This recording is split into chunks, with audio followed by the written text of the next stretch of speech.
Well, good day, all. Welcome to Alchemy Within from Out Amongst the Stars. And I'm Diana. I'm here today to talk to you a little bit about what's happening in the sky right now in January, mid January. A lot of Neptune involved. So, we're going to talk lots about Neptune today and what's been happening with it as we went through the Mercury retrograde and what we're coming into this week and going forward even for the year. So with that Neptune just coming into that anaretic degree for the year of 2024. And so I just wanted to start with welcome to Alchemy Within from Out Amongst the Stars. And if you would like to, please comment, like, subscribe, hit the like button. That would be awesome. Help build the channel. And if you're interested in getting some support, I do some emotional empowerment coaching as well as a astrological, archetypal, elemental infusion into that. And, we look at your chart and we can have a reading as well as I also do a scan that can scan our bioenergetics or our body field that even can pick up on our emotions and where we're at in our life's journey, as well as many other health points. And that's my bonus for January if you want to take advantage of that. So if you wish to connect, please do so. You can go to the bit.ly link and be invited even into the group. If you choose to fill out the form for a reading, you can just make a note for that too, and we can connect to see how I can support and help you through all these wild energies that we're in as we are also in the week of Pluto ingressing into Aquarius for a good portion of the year and then following 20 years. So we shall start with what's happening right now on and around the 15th of January. We have the sun in Capricorn. So as you see, we actually have the sun there with Mars, Mercury, and Pluto at that very last degree, the anaretic degree, which is the culminating point. And with this sun here moving towards there, which is going to also be happening in this week to come, it's sextiling Neptune. So what does Neptune look like? It's this little tuning fork right here. So that Neptune energy, to start with, is that one that is more elusive. It's the dreamy one. It was discovered actually, back in about 1846, and it is the one that, started to make people realize there's, altered perceptions of reality, and we have an interconnectedness, and it's brought in a lot of spirituality. It's in the collective, we started to understand that a lot more, and getting into where it's at home, which is where it is right now in Pisces. It's very much at home in Pisces. Its detriment is in the energy of Virgo. Exaltation, which is when it's really feeling like it is an executive guest, is when it's in Cancer, and then its fall is in Capricorn. So we have the Neptune in Pisces right now where it expresses nicely, but just keeping in mind that Neptune, it's that energy of, can be confusion, illusion, delusion, deception sometimes, escapism, or martyrdom, sainthood, thinking that, we have, some sort of higher moral ground in our spirituality. Sometimes, we can get caught up in mysticism and a little bit of the dissolving boundaries between our interconnectedness and the oneness that we feel when we are connected to the divine source. So We have to, you know, watch that we don't get caught up too much in that, although it's so important to have this otherworldly and interconnectedness in our spirituality in life. You know, the divine source is what leads us in this life path, and you know, as within, so without, as above, so below. You know, it helps us be more sensitive and compassionate, and you know, we can bring in an element of romanticism and idealism and altruism, and it's very much about the dreamy world, the imaginative world, the dreams and the visions that we can create, and it's very creative energy. So like it actually often rules the artist, and it was part of when we had you know, the photography come into our world and get introduced. So it has a ton to do with film and filmmaking, photographers, you know, anything to do with even writing and poetry and actors. It also has a lot to do with health and, you know, doctors and hospitals, and you know, even can you know, bring in, you know, part of the um, I guess it's the, you know, the pharmaceuticals or that sort of thing. It also it's a very, it's the two fish flowing back and forth. It brings in very deep water emotions and part of the ocean and marine life and anything connected to a lot of water. Um, so there's a lot actually even going on with water and the memory of water. So when I was speaking of the bioenergetics, we can actually correct our energy fields with the structure uh, and energy that is infused in water. So yeah, there's a lot to the whole Neptune energy, but just keeping in mind, it does have a lot of nebulous energy. It can also bring us some, you know, some fogginess or, you know, sometimes the addiction, getting caught up in that world too, and you know, being in, um, you know, having health issues connected to, you know, the anxiety or mental health issues too. And so and then people trying to, you know, correct that, right, by drugs and alcohol abuse and that kind of thing. So Neptune is right now, though, in this particular aspect, in this sextile, in beautiful flowing energy. And you know, that's really nice because it actually allows us with the Capricorn sun to bring in something from our dreams and our fantasies and what it is that we want to, um, you know, or we've had in mind. And so we're just going to go back a little bit in time because the Neptune was really infused in our Mercury retrograde. So we had Mercury, which is right now in Capricorn, traveling back and forth between the two. So it entered, you know, um, from that Scorpio sign into Sag on November 10th. And then November 25th is when it hit that around 22-degree mark in Sagittarius, which was the shadow of our Mercury retrograde that we were just in. Mercury's just gone direct January 1st, but we are still in the shadow until the 21st of January 2024.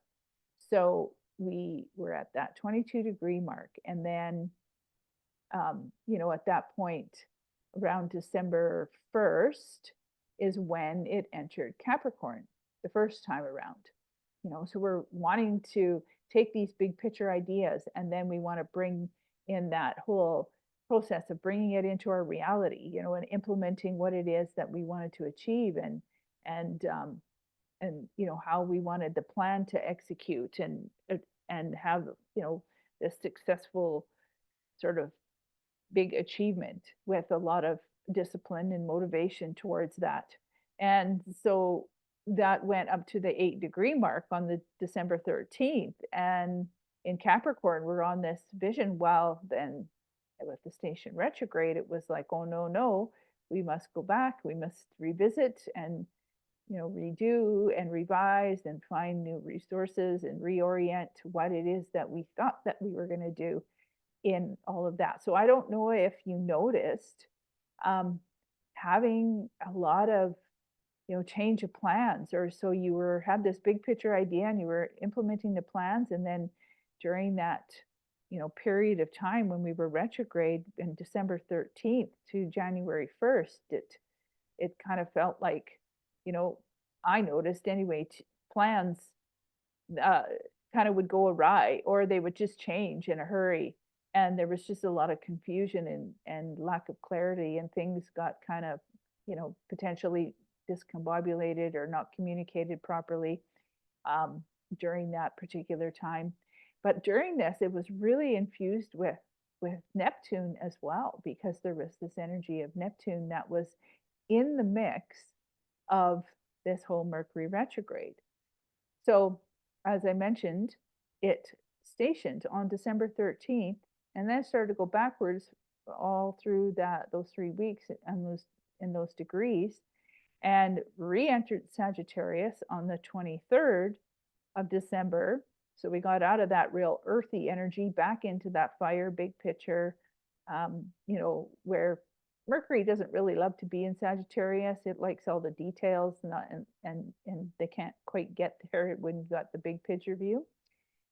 So then it actually turned direct back on that 22-degree mark in Sagittarius on January 1st.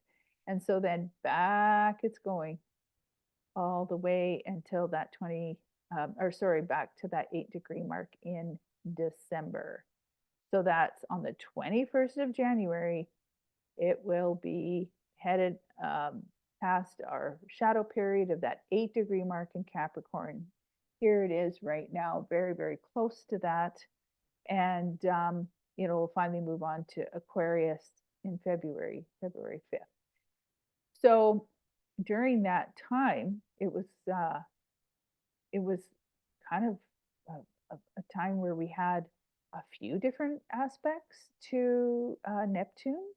And so you can go back and check kind of what was going on in these dates, and see what was sort of confusing and maybe not clear, and maybe is potentially coming to fruition, and hopefully you will get some more clarity with these particular aspects. So if we go into our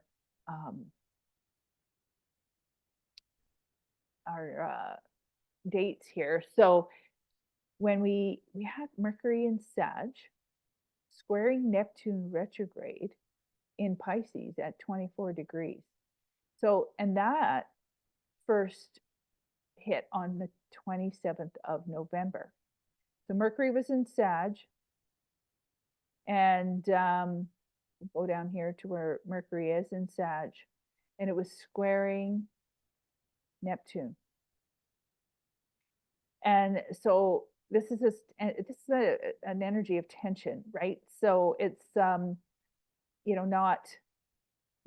an easy energy, in the sense that allowing us to bring in that nice creative flow and sensitivity.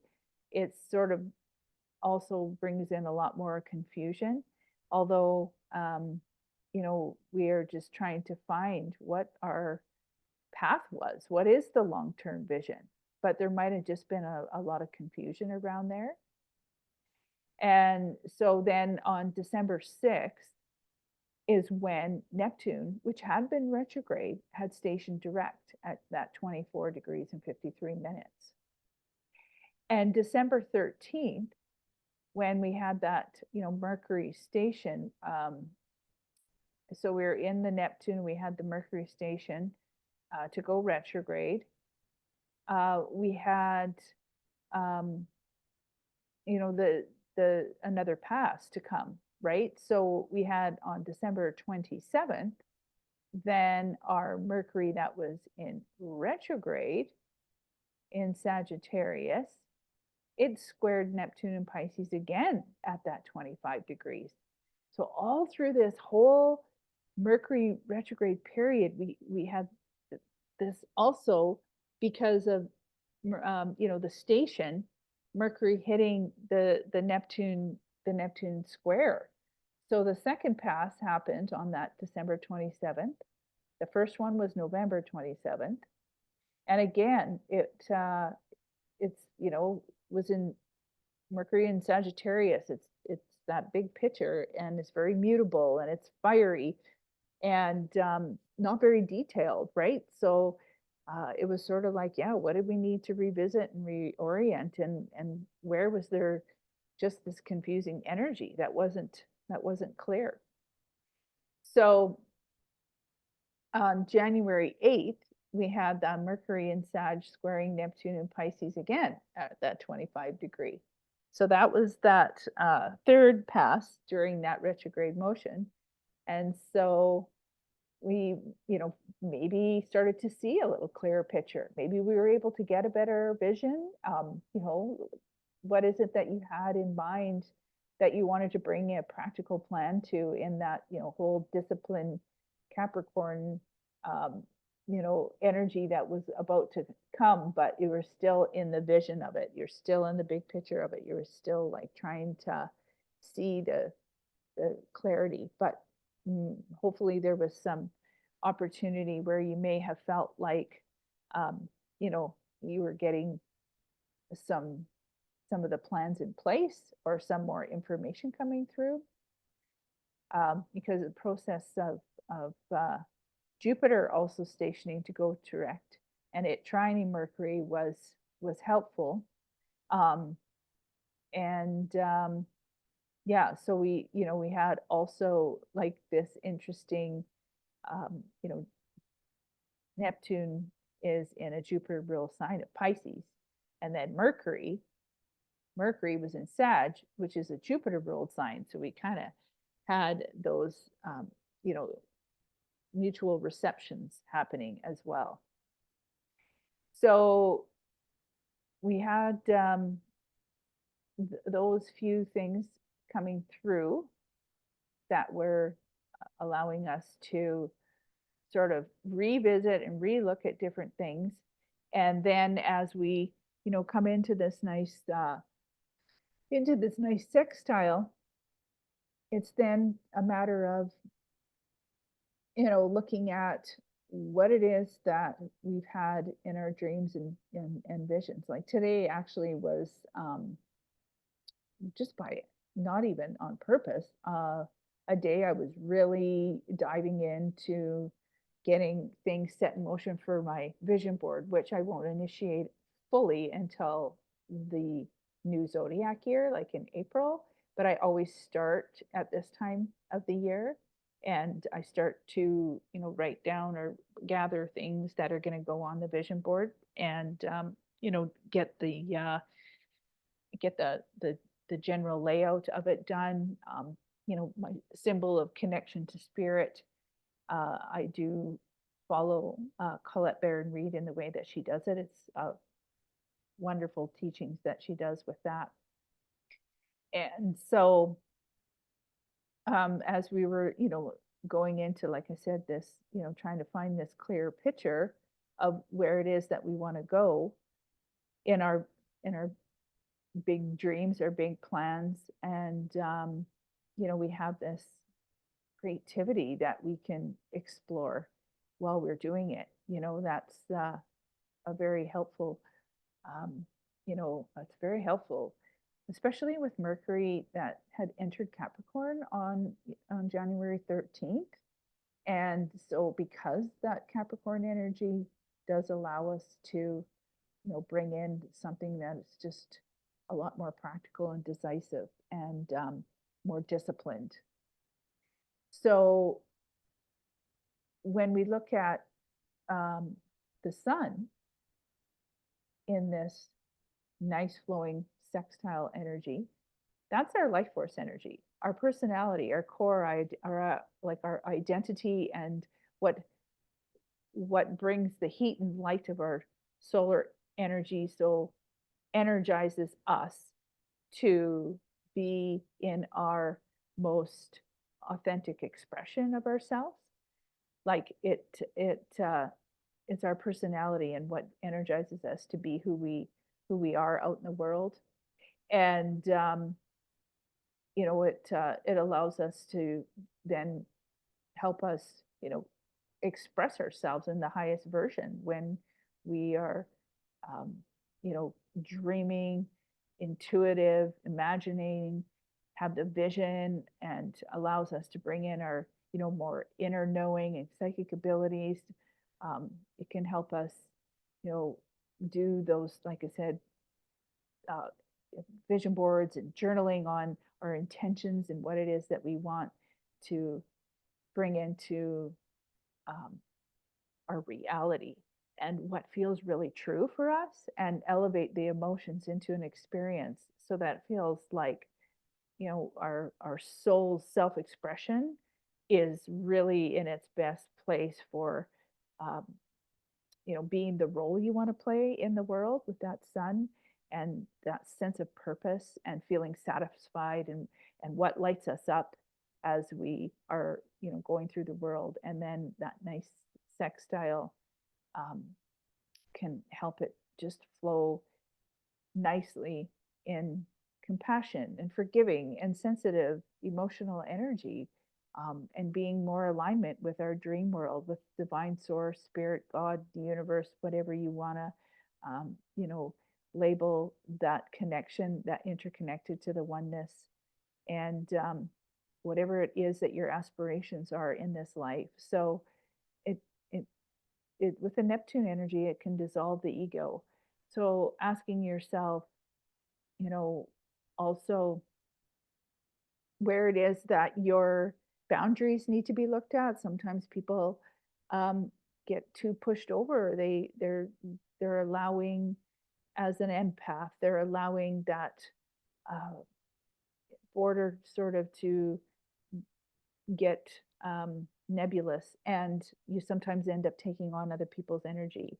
You can often even, become martyrish too much if you are not, being very careful about your energies. But in general, with this nice aspect, it's about caring, being more charitable, being more heart centered, connected and creative. And with the moon in Aries too, it allows us to, and take initiative for the me, but you have to be careful you're not too much in the we. Like I said, because those boundaries can be crossed very easily when you are in the two fish, Pisces, Neptune and Pisces, and swimming in the ocean, right? So that is that's the energy that's, present on the 13th. But then on the 15th, but then on the 19th, we have more Neptune energy with a Venus square. So that's a little bit more of a, energy of tension. So our Venus is here, squaring our Neptune at that 25-degree mark. And at that time, we'll have the moon in Taurus at the same time. And Venus rules Taurus. So there's a lot of, Venusian, what are we dreaming? What are we bringing down to earth? What are your desires? What helps you feel beautiful? What brings into that, romantic love, or your feminine energies, and your creativity, and what just aesthetically, is appealing to you. And, knowing that you might not be clear, and you might have some, illusions, delusions, imaginative fantasies, or lusting over someone that with the, starry eyed, and that's not really rooted in reality. So, just be cautious of that, and staying very present and, using this energy with the square uh, creatively or intentionally, uh, maybe being even in a going to the spa or doing something that is going to allow you to express that creativity, and it will also so you don't feel like you're too vulnerable or insecure or getting too disillusioned by certain things, because sometimes it can bring in that victim mentality and feeling like you've been really disappointed by something, and it's an energy of tension in that square. So it's maybe where there's some adjustments need to be made. And so we have to be careful in this, whatever we desire in this subtle dreamy energy, that we channel it into something either really creative or something to help us feel really, you know, I guess, beautiful, or like going to a nice relaxing place, bath, painting, writing, um, a healthy way of escapism, dancing, um, enjoying a body of water if you can somewhere, and just something that's soothing. If it feels heavier or makes you feel like you want to cry, especially, we need to find that way to soothe. And you just want to be careful that you don't do it with, drowning yourself in a whole vat of wine or something like that. So, we want to bring in that real uh, in Venusian daydream into our physical embodiment. And we also have to look at, where we can use all our practical resources and intention and intuition for receiving something that, maybe the new moon, uh, or will be clear, the new moon brought about with the Capricorn new moon, or might be more culminating towards the full moon in Leo, where we have more fire. And so we have to look at whatever our heart's desire is so that we can bring that in. Now, what's really nice with this is that we had Mercury in Capricorn trining Jupiter in Taurus, and that's around 6 degrees. And it's already as well visited this aspect when Mercury is stationed to go retrograde at 8 degrees of Capricorn on December. In December, we had on December 7th a Jupiter like retrograde 6 degrees, trine with Mercury, and we also had another second pass on December 18th around that 5 degree mark.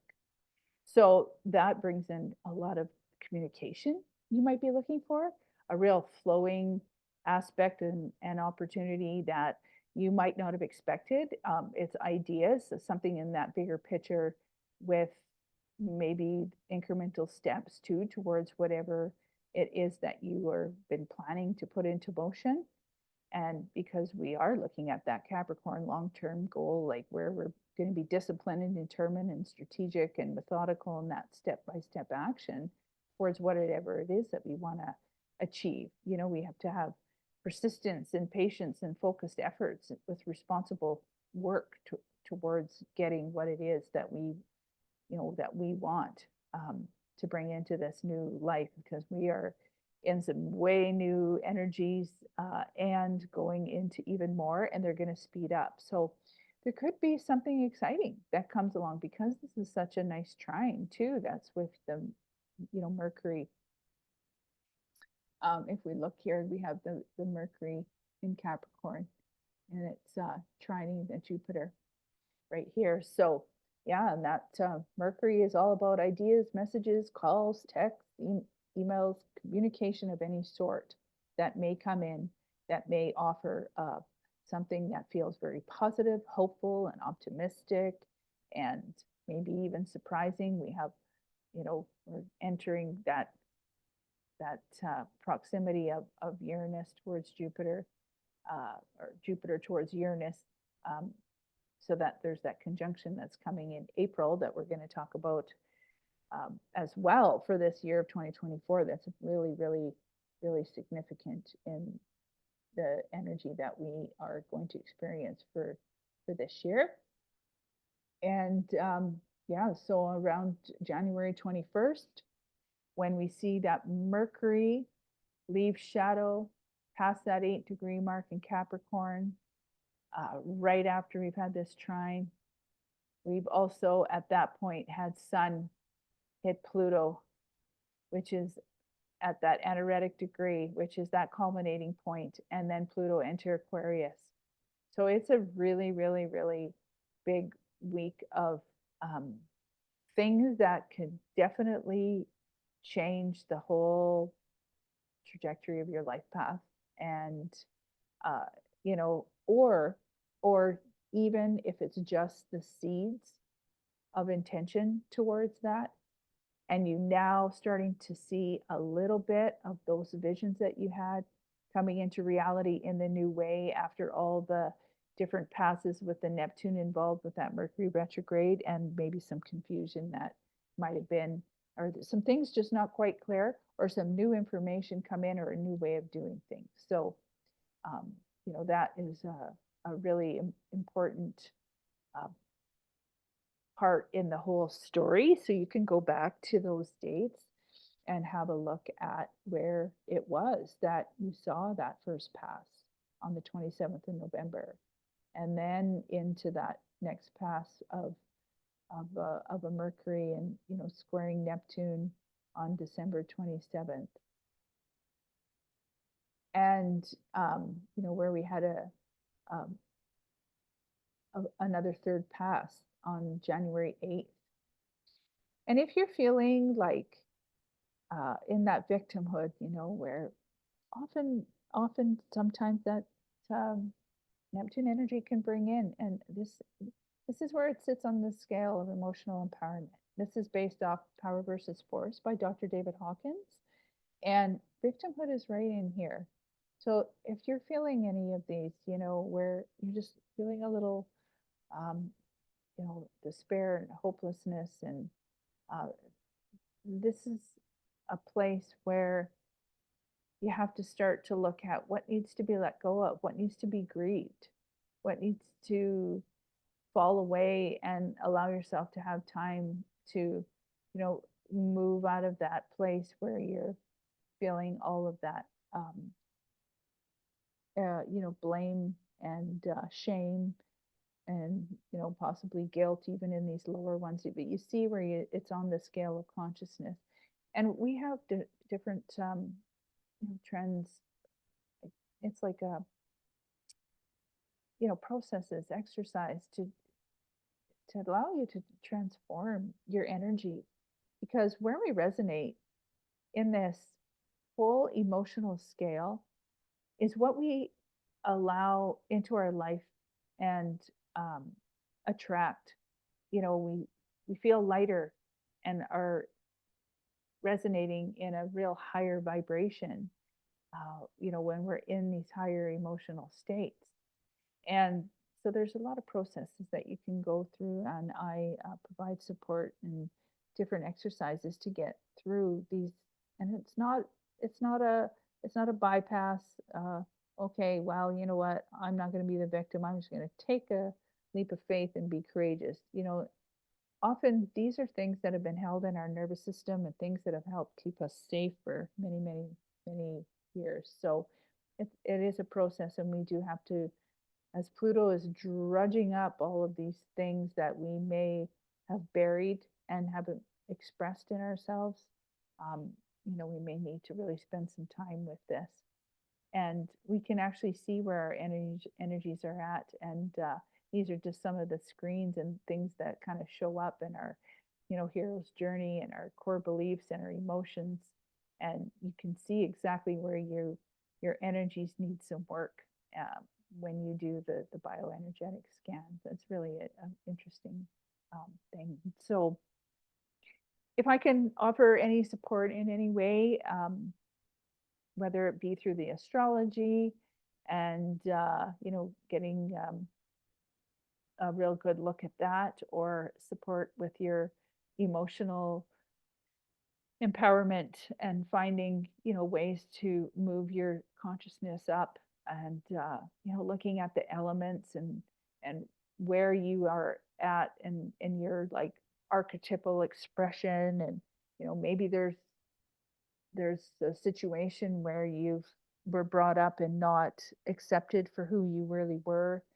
um, I know I've just had a big um, conversation with my own daughter about that, because there's just a lot of people who don't recognize that their kids have way different needs than them, and how they process emotions is so much different. So um, if you're feeling like you need somebody to just talk it out with, I can offer all kinds of support for you, and different ways to look at it. That, and it's about self-love and self-acceptance, and that's really what we're striving for in this world, is to really be ourselves at a whole level, work on these parts of us that have been buried or not expressed or have been fragmented due to things that have happened, and integrate things into the wholeness of who we are, so we can be of service in our highest and best good. Like,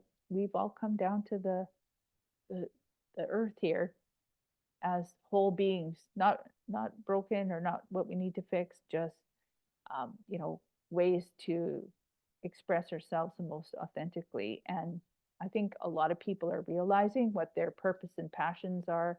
It may not be what you do in your day-to-day work, but you have a calling to something else, and let's figure out what that is. And I mean, if you saw where the kind of lifestyle that I came from prior to connecting with this north node. Let's talk about the nodes, is another whole story. And this north node I have in Pisces, so I came from that place of being of service in a very conservative type masculine role in industry, and now I'm here to teach about spirituality and empowerment and energy. So yeah, wasn't brought up like that. And I'm sure there's parts of you that were not, um, part of your environment too. So, let's uncover and discover all of those things that need to be brought into the world. It's just part of our evolution. So thank you so much for being here. And I hope that you can now step into moving in this forward direction as we enter into a whole nother place. And we'll talk about it more with the Pluto going into Aquarius this weekend in a different video. But we will be really noticing a lot of shifts in structure, and our big corporate business, our big institutions, all of the hierarchy power over changing and finding our own empowerment from the, more of our individualization and grassroots and community collaboration and connections. So I would love to be of support to help you navigate through all of that. And if you wish to connect with me, you can email me. I will put all the information below, and or you can connect through the link, the bit.ly link, and put in your birth data. And I look forward to sharing more with you as we continue on learning how our energies and our consciousness is all shifting and empowering ourselves to be the best versions that we can be. So thanks everyone for being here, and we will chat with you again soon. Bye for now.